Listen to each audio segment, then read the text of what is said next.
Viper V765, którego dzisiaj będziemy omawiać, to jedna z ciekawszych klawiatur mechanicznych, jakie w ogóle miałem. Jej wykonanie, podświetlenie, wytrzymałość, ale spokojnie, do wszystkiego przejdziemy za chwileczkę.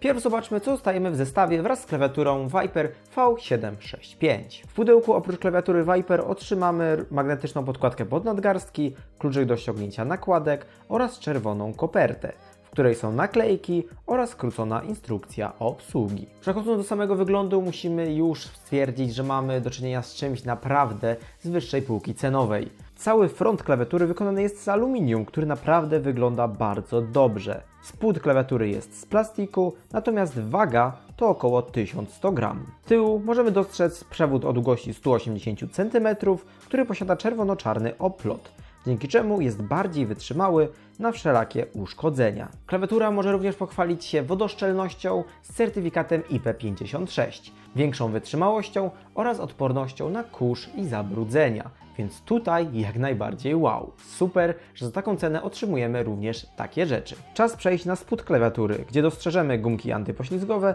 oraz nóżki umożliwiające regulację kąta nachylenia klawiatury. Z jednej strony dobrze, że jest możliwość zmiany kątu nachylenia dzięki tym stopkom, ale z drugiej strony szkoda, że nie ma dwustopniowej regulacji, a jest tylko jednostopniowa. Wracając jeszcze na chwileczkę do podkładki. To jest ona wykonana z plastiku.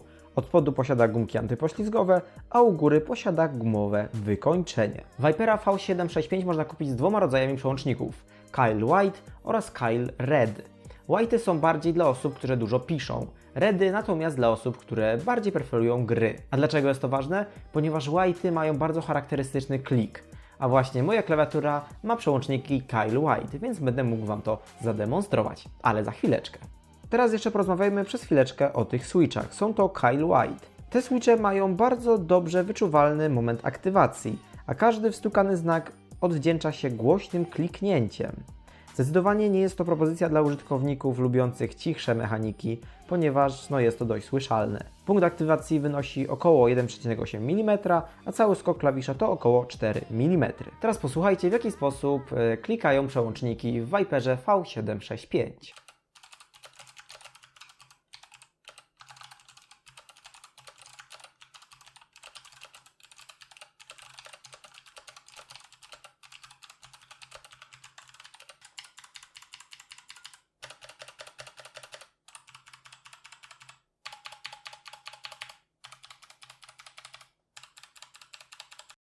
Przechodząc dalej, klawiaturę wyposażono w przyciski multimedialne, które ułatwiają obsługę programów, gier i aplikacji. Przyciski ułatwiają przyciszanie lub pogłaśnianie muzyki, całkowite wyciszenie, zatrzymanie odtwarzania i tym podobne akcje. Po prawej stronie można dostrzec rolkę, dzięki której możemy szybko dostosować poziom głośności. Natomiast po naciśnięciu rolki możemy całkowicie wyciszyć odtwarzany dźwięk. Teraz czas na aplikację, która jest bardzo rozbudowana.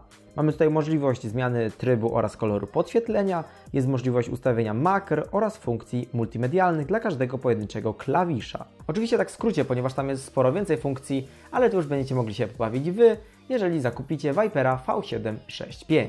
Teraz czas porozmawiać o podświetleniu, które jest naprawdę piękne.